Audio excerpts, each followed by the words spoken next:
हमारा महान भूमि है, ये हमारा महान भारत भूमि है।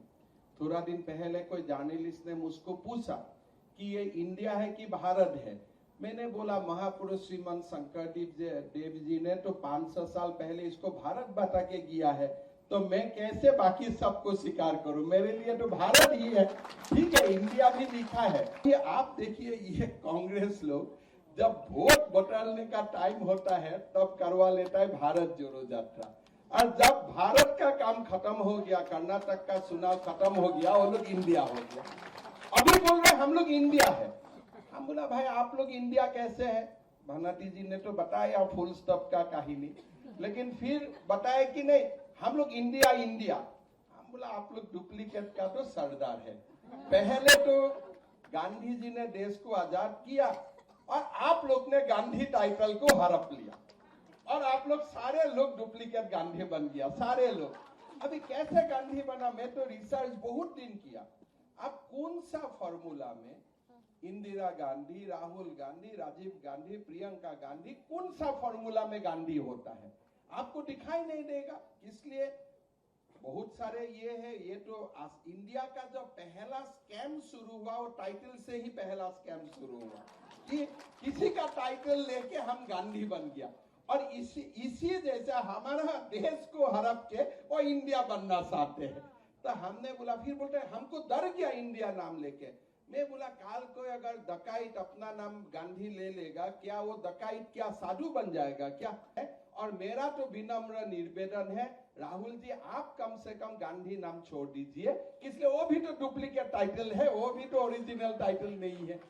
और काल में G20 जब देख रहा था और प्रधानमंत्री जी को विश्व का सारे नेताओं ने जैसा प्रधानमंत्री जी का साथ बातें कर रहा था, उनका जो बॉडी लैंग्वेजेस था, बातें करने का था, तो मैं तो सोचता हूँ कि विश्व गुरु बनने का अभी कोई बाकी है क्या? हम तो बन ही चुका है। मेरा तो ऐसा ही एक एहसास लेके मैंने कल सुबह में दिल्ली से आया। कांग्रेस वाला बोलता है कि हमारा इंडिया का सरकार बनेगा। हम बोला देखो हमारा भारत का सरकार बनेगा, दिल्ली में शपथ होगा। तुम्हारा सरकार बन सकता है कहीं दूसरा देश में या चंद्र में या कोई जगह में, शुक्र में बन सकता है, लेकिन भारत में तो प्रधानमंत्री मोदी जी का ही सरकार बनेगा, उसका टेंशन मत लेना। डिप्टी जी ने बोला कि जब रात में ये उम्मीद था कि युवा मोर्चा ही मिलेगा, लेकिन मिल गया महिला मोर्चा। असम माँ कामाख्या का भूमि है, तो हर समय यहाँ में माँ को ही मिलेगा और माँ से ही प्रेरणा मिलेगा। पहले डिप्टी जी ने बोला कि जब रात में ये उम्मीद था कि युवा मोर्चा ही मिलेगा, लेकिन मिल गया महिला मोर्चा। असम माँ कामाख्या का भूमि है, तो हर समय यहाँ में माँ को ही मिलेगा और माँ से ही प्रेरणा मिलेगा। तो ये अगर कोई असम आके युवा मोर्चा मिल जाता था और महिला मोर्चा नहीं मिलता तभी वो क्वेश्चन होता था, लेकिन महिला मोर्चा होना स्वाभाविक है। असम ऐसा ही शक्ति है, हमारा माँ कामाख्या का आशीर्वाद है, और साथ साथ में माँ कामाख्या, महापुरुष श्रीमंत शंकरदेव, सभी का आशीर्वाद से हमारा प्रदेश आगे बढ़ा है। यह हमारे लिए सौभाग्य है कि आप लोग ने आपका और नेशनल एग्जीक्यूटिव के लिए गुवाहाटी को सुना, और पता नहीं आप लोग को कैसा लगा, लेकिन मैं एक ही बार बोला था कि सबको कम से कम एक बार माँ का पास जाने का सुविधा कर देना। शायद आप लोग का दर्शन हुआ है, और किसी का दर्शन नहीं भी हुआ है तो कल सुबह दर्शन करके ही जाना, ये मेरा विनती है।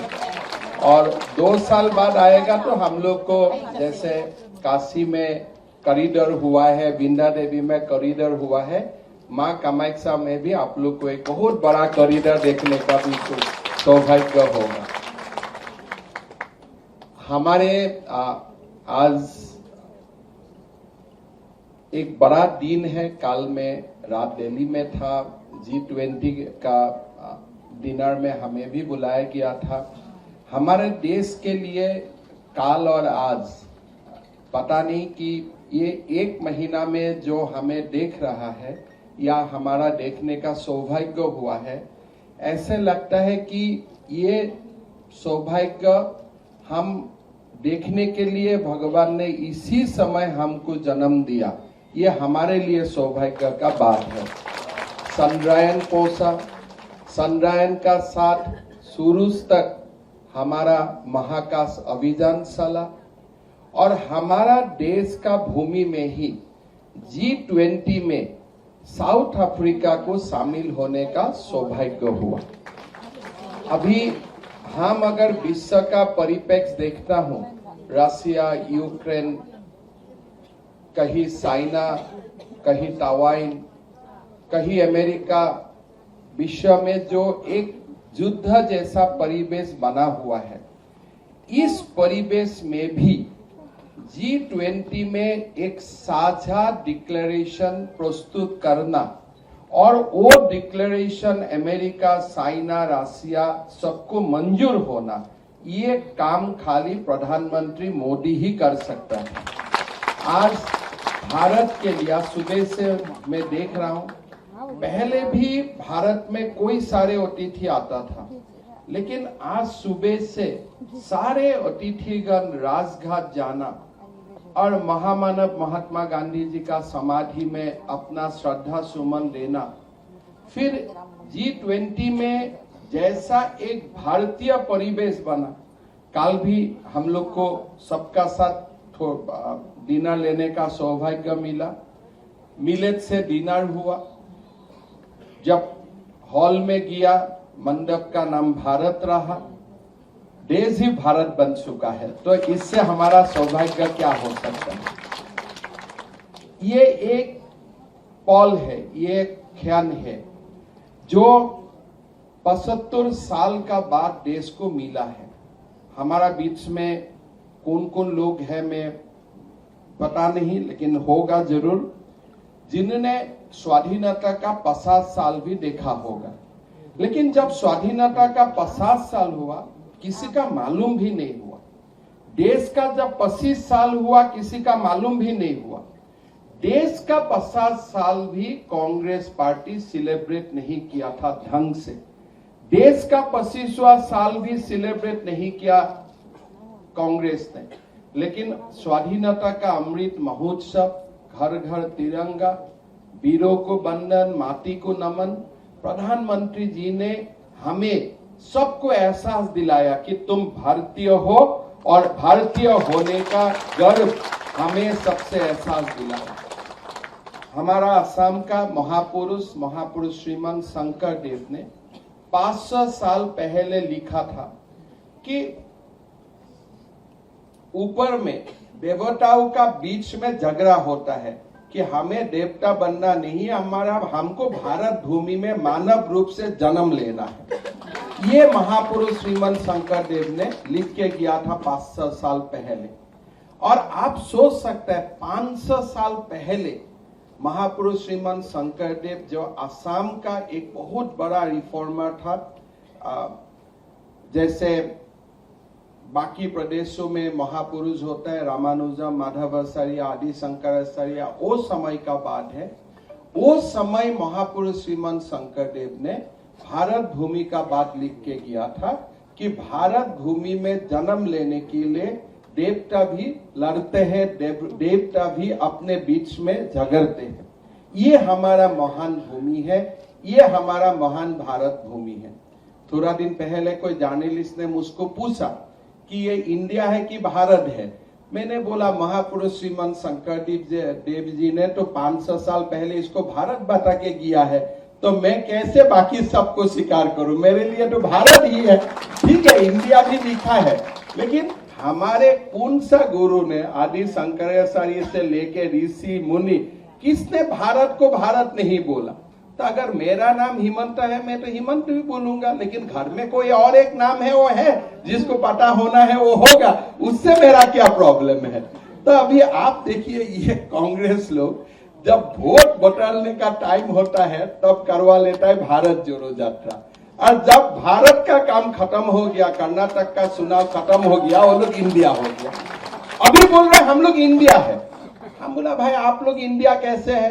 भानाती जी ने तो बताया फुल स्टॉप का कहानी, लेकिन फिर बताया कि नहीं हम लोग इंडिया इंडिया। हम बोला आप लोग डुप्लीकेट का तो सरदार है। पहले तो गांधी जी ने देश को आजाद किया और आप लोग ने गांधी टाइटल को हड़प लिया और आप लोग सारे लोग डुप्लीकेट गांधी बन गया, सारे लोग। अभी कैसे गांधी बना? मैं तो रिसर्च बहुत दिन किया। अब कौन सा फॉर्मूला में इंदिरा गांधी, राहुल गांधी, राजीव गांधी, प्रियंका गांधी, कौन सा फॉर्मूला में गांधी होता है? आपको दिखाई नहीं देगा। इसलिए बहुत सारे ये है, ये तो इंडिया का जो पहला स्कैम शुरू हुआ वो टाइटल से ही पहला स्कैम शुरू हुआ कि किसी का टाइटल लेके हम गांधी बन गया और इसी जैसा हमारा देश को हड़प के वो इंडिया बनना चाहते हैं। तो हमने बोला, फिर बोलते हमको डर गया इंडिया नाम लेके। मैं बोला काल को अगर डकाइत अपना नाम गांधी ले लेगा, क्या वो डकाइत क्या साधु बन जाएगा क्या? आप लोग भारत का नाम इंडिया नाम का लेके आप लोग बहुत बड़ा गुनाह किया। किसलिए? आप लोग कभी इंडिया को आपने इंडिया का गौरव बढ़ाने का काम नहीं किया। आपने इंडिया का नाम में परिवारवाद बढ़ाने का काम किया। आपने इंडिया का नाम में देश को तोड़ने का काम किया। तो आपको इंडिया नाम लेने का भी अधिकार नहीं है और भारत का नाम तो दूर दूर से भी मत लेना। ये तो सबसे बड़ा बात है। ना आपको इंडिया बोलने का अधिकार है, ना आपको भारत बोलने का अधिकार है। और मेरा तो विनम्र निवेदन है, राहुल जी आप कम से कम गांधी नाम छोड़ दीजिए। इसलिए वो भी तो डुप्लीकेट टाइटल है, वो भी तो ओरिजिनल टाइटल नहीं है। तो ये डुप्लीकेट काम करते करते करते आज तक, ये 75 साल तक हमारा देश को एक प्रकार पूरा की पूरा जो हमारा समता था, हमारा जो एक विश्व में हमारा जो स्थान होना चाहिए, उससे हमको दूर रखा। आज प्रधानमंत्री नरेंद्र मोदी जी ने देश का अंदर देश को जोड़ने का, देश को एक प्रकार महान बनाना और भारत को विश्व गुरु बनाने का दिशा में हमें सबको लेके आगे बढ़ रहा है। और काल में G20 जब देख रहा था और प्रधानमंत्री जी को विश्व का सारे नेताओं ने जैसा प्रधानमंत्री जी का साथ बातें कर रहा था, उनका जो बॉडी लैंग्वेजेस था, बातें करने का था, तो मैं तो सोचता हूँ कि विश्व गुरु बनने का अभी कोई बाकी है क्या? हम तो बन ही चुका है। मेरा तो ऐसा ही एक एहसास लेके मैंने कल सुबह में दिल्ली से आया। आप लोग एक ये जो नेशनल एग्जीक्यूटिव है, ये बहुत बड़ा एक क्रूशियल समय में ये नेशनल एग्जीक्यूटिव हुआ है। कल G20 में पूरा दिल्ली में एक बार प्रधानमंत्री जी का मैं देखा, नजदीक से देखा। हर जगह में एक ही जो हमारा ब्रांडिंग था, हर जगह में लिखा था वोमेन लेड डेवलपमेंट। एक बहुत बड़ा शब्द हमारा, मैं नहीं जानता हूं ये सबका आगे और क्या बातें होते रहेगा। देश का राष्ट्रपति महोदया महिला है, लेकिन महिला है इसलिए राष्ट्रपति वो नहीं है, वो इसलिए राष्ट्रपति है और पुरुष और महिला दोनों को नेतृत्व देने का उनका सक्षमता। निर्मला सीतारमण जी आज देश का फाइनेंस मिनिस्टर खाली महिला है इसलिए नहीं, उनका साथ वो क्षमता है कि हमारा देश को सारे फाइनेंशियल क्राइसिस से, पोस्ट कोविड सारे देश लड़ रहा है फाइनेंस से, क्राइसिस से, इन्फ्लेशन से, लेकिन हमारा देश का फाइनेंशियल एंड फिस्कल सिचुएशन आज भी विश्व में सबसे अच्छा है। ये वर्ल्ड बैंक का डेटा भी है, IMF का डेटा भी है। आप देख सकता है कि महिलाओं का जो प्रधानमंत्री जी ने सुन के महिलाओं को नेतृत्व दिया है, और वो नेतृत्व आज महिला का नेतृत्व नहीं है, आज वो देश का नेतृत्व बन चुका है। आप जिसका बात भी बोलिए, हमारा जितना महिला कार्य करता है। मेरा एक अपना एक अनुभव है, जब 2016 में मैं ये पार्टी में ज्वाइन किया था पहला बार 15 में, उसका बाद उत्तर पूर्व का चुनाव हुआ, एक एक करके पार्लियामेंट्री बोर्ड में बैठने का मुझको सौभाग्य मिला। हर समय प्रधानमंत्री जी पूछता था, भाई तुम्हारा लिस्ट तो ठीक है, महिला कितना है बताओ। एक ही सब उनका मुंह से हर समय एक ही, बाकी बहुत ज्यादा बात नहीं करता था, लेकिन हम लोग को इसी बात में ग्रिल करता था कि तुम्हारा लिस्ट में महिला कितना है ये बताओ। 2016 से ही मुझको ये लगने लगा कि हमारा देश का जो एक नेतृत्व या देश को जो नेतृत्व या देश का जो फ्यूचर है, प्रधानमंत्री जी चाहते हैं कि ये महिला से हो, हमारा बहनों से हो। और इसलिए खाली पॉलिटिकल स्फीयर में नहीं है, हर जगह में आज महिलाओं को आगे बढ़वाने के लिए, महिलाओं का जो भी सक्सेस होता है उनको रिकॉग्नाइज करने के लिए प्रधानमंत्री जी हमेशा कोशिश करता है। अभी भी इसरो में गया, उनका पहला बार वैज्ञानिक को अभिनंदन देने का बेंगलोर में गया। उन्होंने बोला कि हम इसलिए खुश है कि ये सारा प्रोजेक्ट में बहुत सारे महिलाओं ने कंट्रीब्यूट किया। तो that is the importance, this is the importance our prime minister gives to नारी शक्ति। मेरा ये मानना है कि आज देश का नारी शक्ति भी भारतीय जनता पार्टी का साथ है। प्रधानमंत्री जी का जो कार्यक्रम है, सारा कार्यक्रम भी नारी शक्ति का सेंटर अराउंडिंग नारी शक्ति। और मुझको ये मानना है कि हमारा देश में जब भी नारी शक्ति का प्रगति होगा, नारी शक्ति शोषण से मुक्त होगा, तभी हमारा देश बहुत आगे बढ़ेगा। आज जब हम ये हॉल में बैठा रहा हूं, हम लोग तो एक प्रकार थोड़ा आगे बढ़ चुका हूं, लेकिन हमारा बीच में वो भी महिला है जो महिलाओं को अभी भी 12 साल 13 साल में शादी करना पड़ता है। थोड़े दिन पहले असम में हम लोग ने बाल विवाह का खिलाफ कुछ मिशन चलाया। जब हमको लगा कि ये सिचुएशन कितना सीरियस है, तो हमारा पुलिस अधिकारियों ने बोला कि असम जैसा प्रदेश में 9 साल में शादी करना और 12 साल में बच्चा पैदा करना एक वर्ग में पूरी की पूरा कॉमन है। मतलब वो कोई आश्चर्यजनक बात नहीं है, ये हो रहा है। आज आप देखिए, ये बाल विवाह हो, तलाक हो, पॉलीगेमी हो, आज एक माँ को अगर एक पिता आके माँ को बोलता है कि मैं कल और एक दूसरा शादी करने जा रहा हूं, 2 दिन बाद आके बोलते हैं मैं और तीसरा शादी करने जा रहा हूं, 4 दिन बाद आके बोलता है मैं और चौथा शादी करने जा रहा हूं, वो माँ का दिमाग और शरीर में क्या क्या हो सकता है, that I can not imagine as a man. But एक महिलाओं का मन में होता है कि भाई ये कैसा पीड़ा है। हमारा देश में थोड़े दिन पहले एक तमिलनाडु का एक मंत्री ने बोला कि हिंदुइज्म में कास्टिज्म है, इसलिए हम हिंदू का खिलाफ है। आज कोई हिंदू कास्टिज्म को एंडोर्स नहीं करता है।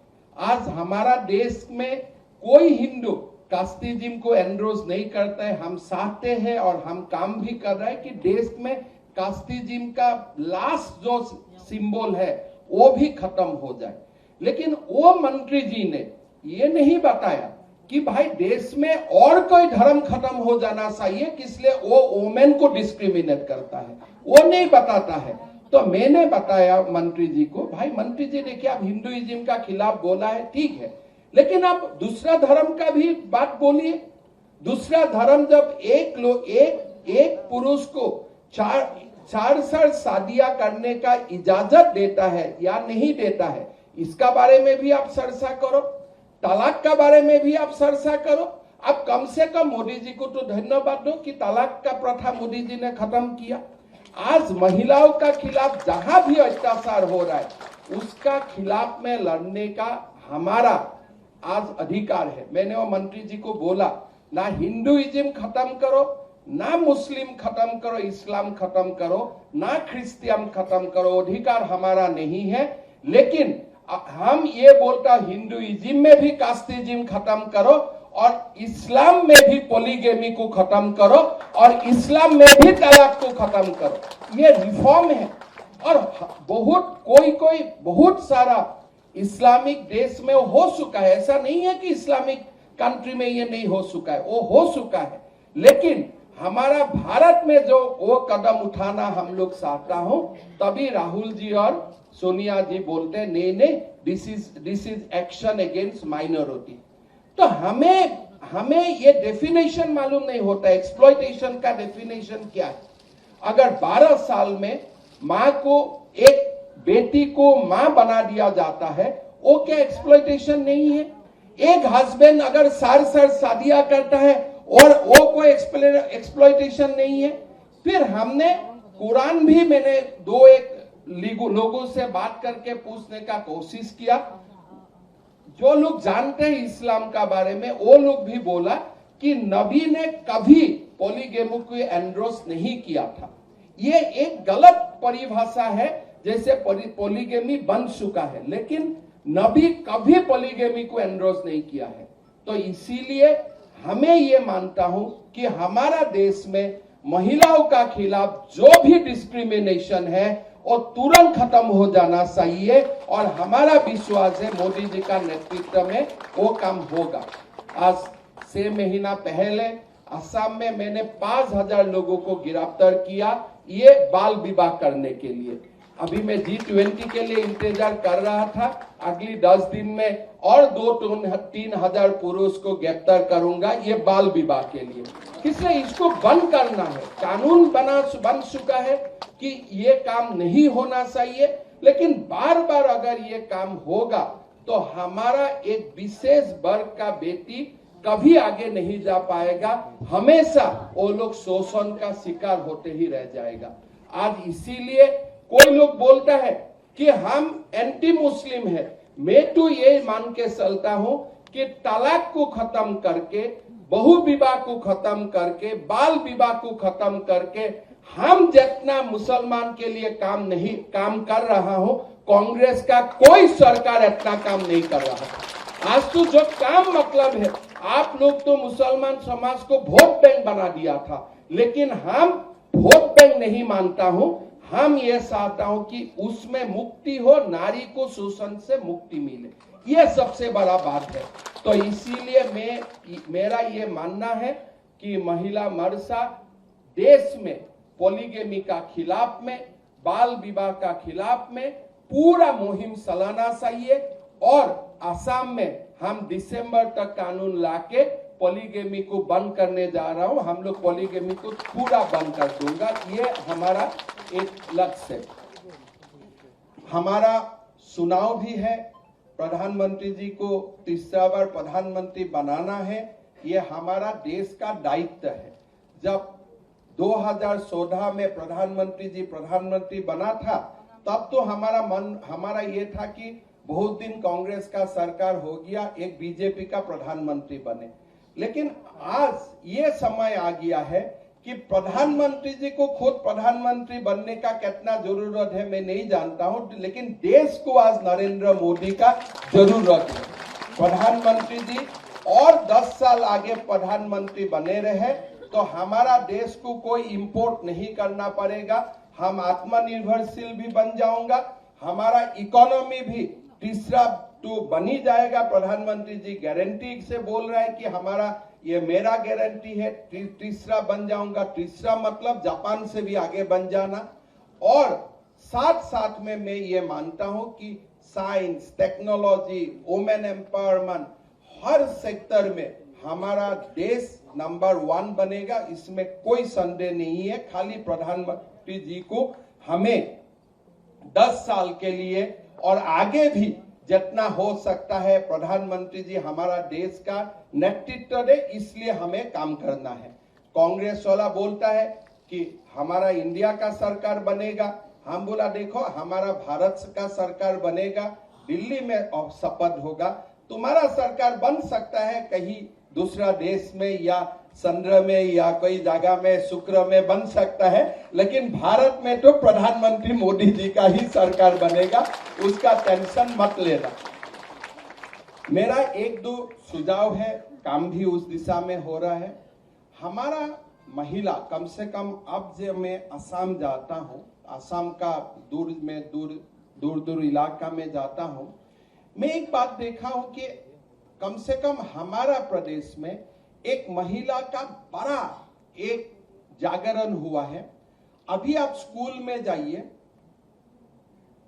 मेडिकल एग्जामिनेशन में जाइए, इंजीनियरिंग में जाइए, 65% सीटें महिलाओं को मिलता है, हम लोग का बेटियों को मिलता है। बहुत अच्छा लगते हैं। Even in a deep minority area अभी लड़की लोग स्कूल जाते हैं, पूरा स्कूल जाने का एक सिलसिला शुरू हो गया है। प्रधानमंत्री जी ने एक बहुत बड़ा काम किया, सेल्फ हेल्प ग्रुप मूवमेंट। जो हमारा देश में सेल्फ हेल्प ग्रुप मूवमेंट हुआ, उसमें बहुत बड़ा ताकत है। लेकिन ये ताकत को हम और कैसे आगे ले जा सकता हूं, इसका ऊपर मंथन भी हुआ है, आप लोगों ने भी मंथन किया है। असम में हमारा 40 लाख माँ सेल्फ हेल्प ग्रुप मूवमेंट का साथ इन्वॉल्व है। अभी हमारा एक नया काम हमने शुरू किया हो कि एज ए ग्रुप महिलाओं का तो डेवलपमेंट हुआ है, बैंक से भी लोन मिला है, काफी अच्छा काम कर रहा है। Now we are trying to target individual women. जैसे 4 लाख महिला गोद है, 4 लाख महिला गोद में या ग्रुप में 40 लाख माताओं है। अभी ठीक है, हम घर से भी बाहर आ गया, काम भी करने सीखा, बैंक अकाउंट भी बन चुका है, फाइनेंशियल लिटरेसी भी हमारा काफी हो चुका है। नाउ क्या हम ये पूरा 40 लाख महिलाओं को एंटरप्रेन्योर बना सकता हूं? इंडिविजुअल एंटरप्रेन्योर, ग्रुप में तो वो लोग काम कर ही रहा है। इस बार हमारा सरकार ने एक स्कीम लिया है कि हम सारे 40 लाख महिलाओं को हम उद्योगी या व्यवसायी या कोई भी काम करने के लिए हम लोग डायरेक्टली मदद करेगा। मतलब now we are trying to see beyond the groups. अभी तक जो हमारा सीमा था वो ग्रुप में था, अभी हम ग्रुप से आगे जाने के लिए हम लोग कोशिश कर रहे हैं। इस बार हम लोग ये 40 लाख महिलाओं का बैंक अकाउंट में शुरुआती हम लोग 10-10 हजार रुपया दूंगा कि आप लोग ये 10-10 हजार सारे माताओं का अकाउंट में जाएगा। फिर हम लोग महिलाओं को, हम लोग का स्कीम है कि ये 200-300 स्कीम में कुछ ना कुछ काम करो।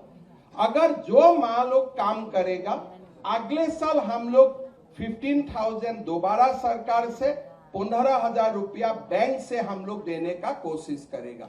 फिर उसी महिलाओं का जो सक्सेसफुल महिला है 50,000 1 लाख तक ले जाने का एक हमने नया स्कीम बनाया।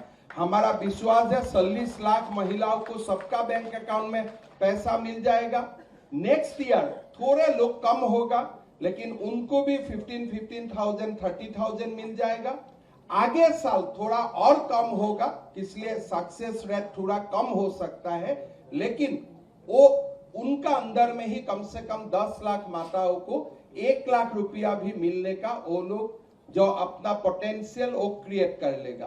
पहला साल तो हम लोग 100% सब्सिडी दे रहा हूं, we are not involving them with bank. Next year थोड़ा सा हल्का से हम लोग उनको बैंकिंग सिस्टम का साथ इन्वॉल्व कर रहा हूं, और थर्ड ईयर से इंटेंसिवली हम लोग बैंक का साथ माताओं को इन्वॉल्व करने का काम कर रहा हूं। तो मेरा मानना है ये जो 40 लाख असम जैसा प्रदेश में एक ऑर्गेनाइज मूवमेंट है, ये ऑर्गेनाइज मूवमेंट को और ताकत देने के लिए महिला मरसा काम करे तो एक्चुअल ये बहुत बड़ा एक सेवा भी होगा।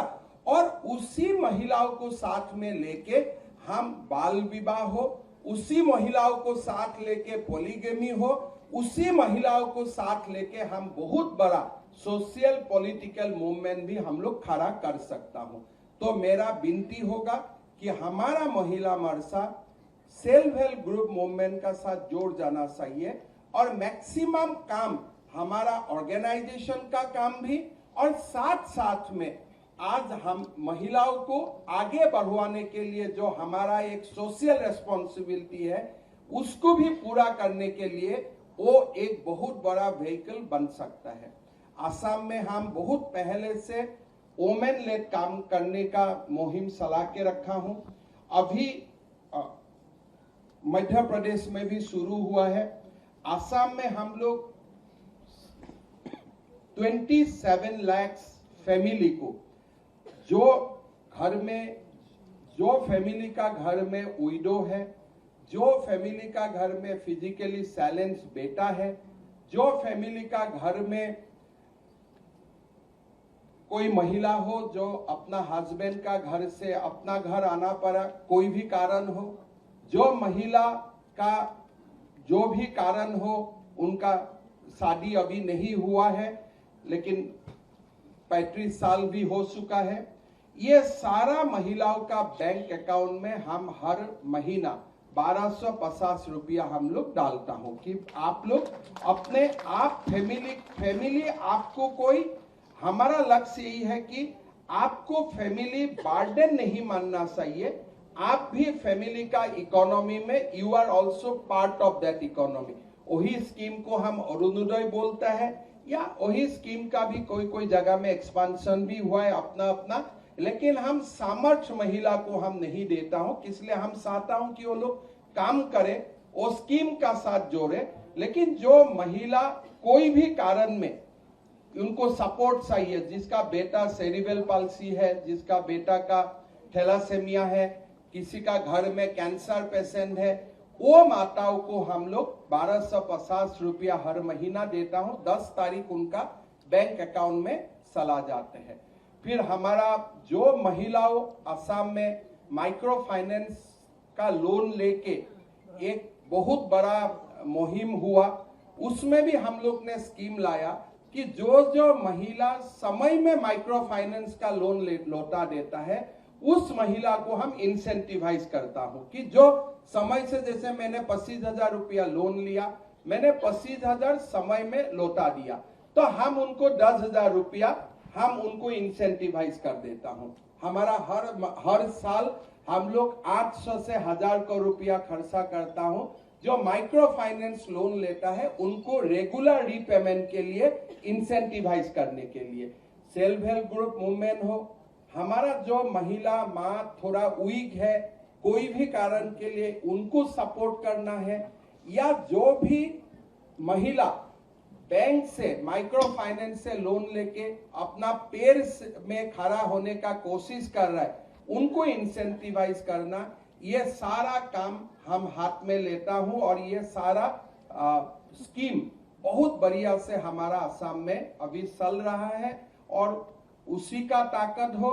साथ में जब प्रधानमंत्री आवास योजना हो, उजाला हो, सारे मिला के असम में मैं ये बोल सकता हूं कि अगर 100 महिला आज आप देखें असम में, कोई मन में अपना एक वर्ग होता है, वो कुछ दबाव में रहता है, लेकिन अगर सब लोग बोलता है कि 100 में कितना लोग मोदी जी का सपोर्ट में है, 100 में 99.5% बोलेगा हम मोदी जी का सपोर्ट में है। वोट दे ना दे थोड़ा अलग बात है, हम हमेशा वोट का राजनीति नहीं करता हूं कांग्रेस जैसा, लेकिन मैं हर समय में बोलता हूं कि आप लोगों का बीच में अभी मुझको वोट मांगना नहीं है, लेकिन समय आएगा कि इसलिए हम तुष्टीकरण नहीं करता है, हम एम्पावर करता है, तो आप लोग वोट भी समय में हमको जरूर देगा। अभी हम वोट का बात नहीं कर रहा हूं, अभी हम एम्पावरमेंट का बात कर रहा हूं, और उसी बात का फायदा भी हुआ है। लिटरेसी भी बढ़ा है, हमारा MMR IMR भी घटना शुरू हुआ है, फाइनेंशियल इंक्लूजन भी हुआ है, और हमारा चाय बागान जैसा एरिया में माँ लोगों ने काफी प्रगति कर रहा है, और ये पूरा दिखाई देता है।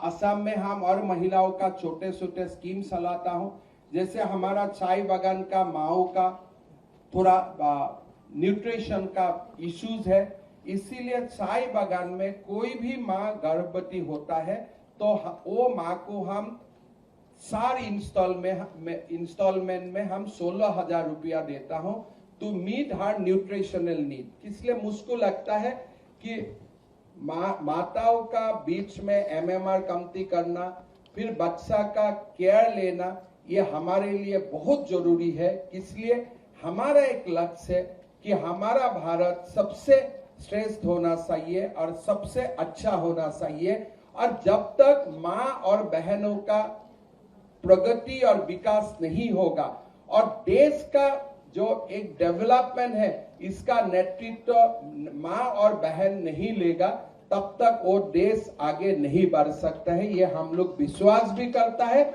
और वो विश्वास आगे रख के हम लोग काम करने का कोशिश भी करता हूं। आज आप लोग गुवाहाटी में आया, नॉर्थ ईस्ट, आज जो नॉर्थ ईस्ट देखा है वो नॉर्थ ईस्ट 2014 का पहले नहीं था। हमारा नॉर्थ ईस्ट में काफी ट्रांसफॉर्मेशन हुआ है ऑन कनेक्टिविटी। अभी आप अरुणाचल प्रदेश का जो भी जगह में जाइए आपको बड़ा बड़ा नेशनल हाईवे मिलेगा। आज मणिपुर में कुछ हो रहा है अलग बात है, लेकिन मणिपुर में कुछ होने का बाद भी मणिपुर में कोई सप्लाई में प्रॉब्लम नहीं है। कांग्रेस का समय में एक लीटर डीजल का 300 रुपया हो गया था, लेकिन आज मणिपुर में कमोडिटी का सप्लाई एकदम नॉर्मल है। इसलिए हमारा सिलचर से इंफॉल तक जिरीबाम होते हुए मोदी जी ने नेशनल हाईवे बना दिया। तो कोई एक नेशनल हाईवे ब्लॉक होता है तो दूसरा नेशनल हाईवे काम में आ जाते हैं। हर स्टेट अभी रेल को इलेक्ट्रिफिकेशन हो चुका है, राजधानी हर कोई जगह में जा सकता है और एक बहुत बड़ा डेवलपमेंट नॉर्थ ईस्ट में हुआ है। जो 2014 साल का पहले नॉर्थ ईस्ट आते थे और अभी नॉर्थ ईस्ट आते हैं, उनको एकदम साफ दिखाई देता है कि ये ट्रांसफॉर्मेशन कैसा है। मैं आज 1 महीना पहले अरुणाचल का एक जीरो बोल के जगह है जहां एक बहुत बड़ा शिव मंदिर है। मेरा सावन महीना है, मेरा जाने का मन हुआ तो मैंने काउंट करके गया था कि ईटानगर से जीरो मुझको 6 घंटा तो 5 घंटा लगेगा, लेकिन मैं 2 घंटा में पहुंचा, 2 घंटा में लौट के आ गया। इसलिए रोड इतना बढ़िया हो चुका है। हर आप असम और नॉर्थ ईस्ट का हर जिला में जाइए, या तो रोड का काम चल रहा है, या तो रेलवे का काम चल रहा है, या तो कहीं कॉलेज बनने का काम चल रहा है, नहीं तो कोई नेशनल इंस्टीट्यूट बनने का काम चल रहा है। एक बहुत बड़ा ट्रांसफॉर्मेशन नॉर्थ ईस्ट में हुआ है। उसका कारण हम दिखाई देता है कि अभी नॉर्थ ईस्ट में जो भी घटना होता है वो घटना लोकलाइज हो जाता है।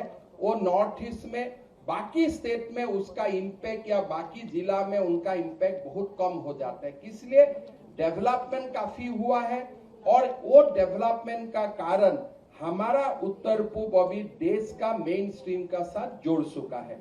नरेंद्र मोदी जी का एक बहुत बड़ा कंट्रीब्यूशन है। आज हमारा नॉर्थ ईस्ट का माँ लोग भी आए हैं, हमारा कार्यकर्ता लोग आए हैं।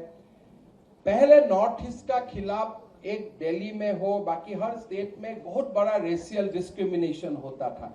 कहाँ है मणिपुर, कहाँ है अरुणाचल, क्या ये चाइना में है, नागालैंड कहाँ है। लेकिन आप मोदी जी को देखिए कि आज हमारा उत्तर पूर्व का सांसद, महिला सांसद राज्यसभा में प्रिजाइड भी करने का मौका उनको मिलता है। तो रेशियल डिस्क्रिमिनेशन एकदम खत्म हो गया।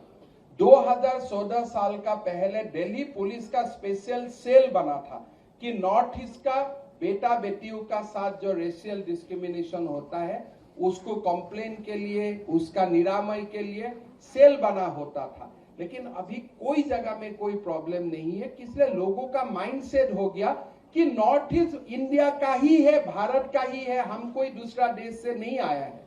ये जो एक माइंडसेट बनना था, ये माइंडसेट मोदी जी का आने का पहले नहीं बना। 2014 का बाद नॉर्थ ईस्ट का खिलाफ, नॉर्थ ईस्ट का बेटा बेटियों का खिलाफ जो एक रेशियल डिस्क्रिमिनेशन का एक इश्यूज था वो पूरा की पूरा खत्म हो चुका है। मोदी जी खुद 60 टाइम्स नॉर्थ ईस्ट में आया। बीजेपी का मतलब एक पृष्ठभूमि बन गया नॉर्थ ईस्ट की, नॉर्थ ईस्ट को टोटली इंट्रीगेट हो गया। अभी भी मुझको कोई बोलता है मणिपुर में इतना हल्ला हो रहा है, बीजेपी का कितना सीट मिलेगा, हम बोला 25 है, 22 देश यहाँ से मिल जाएगा, कोई प्रॉब्लम नहीं। हमारा टेंशन की बात नहीं है, हमारा 25 लोकसभा सीट है, 22 तो हम देगा ही देगा, ये हमारा एकदम क्लियर बातें है, एक भी सीट कम नहीं होगा। ये इतना कॉन्फिडेंस से हम इसलिए बोल सकता हूं because transformation is unimaginable, it has reached every house hold. ये बात नहीं कि गुवाहाटी में कुछ हुआ है, हर घर में आज ऐसा ये है कि कोई गांव में भी हम जाते हो, हर गांव में मोदी जी का कोई एक ना एक काम, पर एक हिताधिकारी भी हो गया, वो एक है, एक ना एक कोई डेवलपमेंट काम हमको दिखाई देगा ही देगा।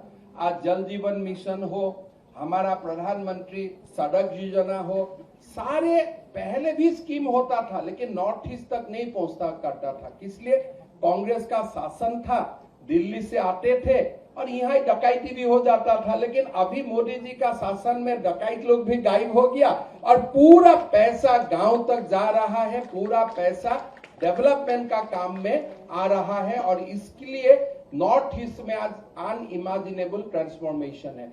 आज से 10 साल पहले अगर कोई बीजेपी कार्यकर्ता का बीजेपी का एग्जीक्यूटिव होता था, गुजरात का लोग बोल सकता था कि हम 100/100 सीट दूंगा, यूपी बोल सकता था कि हम 100/100 सीट दूंगा, लेकिन कोई इमेजिन भी नहीं करता था कि मैं असम का सीएम में बोलूंगा मेरा 14 सीट है, 11-12 बीजेपी को तो मिलेगा ही मिलेगा। ये बात 10 साल पहले बोलने का संभव नहीं था, लेकिन आज में वो बोलने का मुझको कोई गर्व करके बोलना नहीं है। This become a very very natural, ये होना ही है, या मैं हूं मैं ना हूं, बीजेपी को 11-12-14 से सीट मिलेगा ही मिलेगा। अब 2-1 सीट हम नहीं मिलता हूं, इसका कोई अलग कारण है, लेकिन हमारा ये कॉन्फिडेंस क्यों है? Because transformation is massive. ये जो डेवलपमेंट का जो पैराडाइम शिफ्ट हुआ, इतना बड़ा शिफ्ट हुआ कि हम इमेजिन भी नहीं कर सकता। मैं 2001 से असम में मंत्री हूं, मैंने देखा हो, दोनों साइड मैंने देखा हो और इसलिए मैं उसको कंपेयर कर सकता हूं। जैसे आप लोगों को मैं बोला, आज आप गुवाहाटी आते थे, 1 महीना पहले आता था तो एयरपोर्ट से ही यहाँ आने तक बहुत समय लगता था, लेकिन 15 दिन पहले हमने एक फ्लाईओवर का उद्घाटन किया। अभी हर महीने हमारा 24 मेडिकल कॉलेजेस का कंस्ट्रक्शन का काम चल रहा है। 12 हो चुका है और 12 कोई ना कोई लेवल में कंस्ट्रक्शन का काम चल रहा है, मतलब हर जिला में एक मेडिकल कॉलेज। असम में 200-300 मेडिकल सीट हुआ करता था, मोदी जी का समय में ये बढ़ के 1500 मेडिकल सीट असम जैसा प्रदेश में हो चुका है। हर लेवल में डेवलपमेंट हुआ है, तो इसलिए हमारा ये मानना है कि ये डेवलपमेंट का जो बातें हैं इसको हर महिला तक पहुंचाना, हर घर में पहुंचाना, ये हमारा रेस्पॉन्सिबिलिटी है। खाली लोगों को याद दिला देना है, देखो भारत को एक नेक्स्ट लेवल में ले जाने का सपना है, गरीब का मुक्ति का बातें है, हमारा डिस्क्रिमिनेशन खत्म हो जाना चाहिए, हमारा डेवलपमेंट वुमेन लेड होना चाहिए और इसलिए प्रधानमंत्री जी को ताकत देने के लिए आप महिला मोर्चा का साथ जोड़िए। यही बात हमको घर घर ले जाना है, यही बात हमको गांव गांव ले जाना है। तो आप लोगों ने बहुत अच्छा काम किया है। मैं तो सोच भी नहीं सकता हूँ कि 1.5 लाख 1 लाख सेल्फी को एक महिला ले सकता है, फिर भी वो बेनिफिशियरी का साथ, कोई फिल्म एक्टर का साथ लेना तो अलग बात है, लेकिन बेनिफिशियरी का साथ लेना बहुत बड़ा एक नेतृत्व है, बहुत बड़ा काम हो रहा है। मैं आप लोग सबको धन्यवाद देता हूं। आप लोग दोबारा आइए असम में, जब भी समय मिलता है, हमेशा आपका निमंत्रण है। जब भी आप लोग को असम में कोई जो भी कार्यक्रम करना है, आप असम को हमेशा याद में रखिए। हम लोग का टीम हमेशा आप लोग को स्वागत के लिए तैयार है और यहाँ आके आप लोग को अगर कहीं ना कोई कुछ कष्ट मिला होगा तो ये पहला बार है, लेकिन आगे से फिर एक्सपीरियंस होगा तो और अच्छा ही होगा। आप लोग को पुनः असम आगमन का न्योता देते हुए मैं मेरा वाणी को विराम देता हूँ। बहुत बहुत धन्यवाद।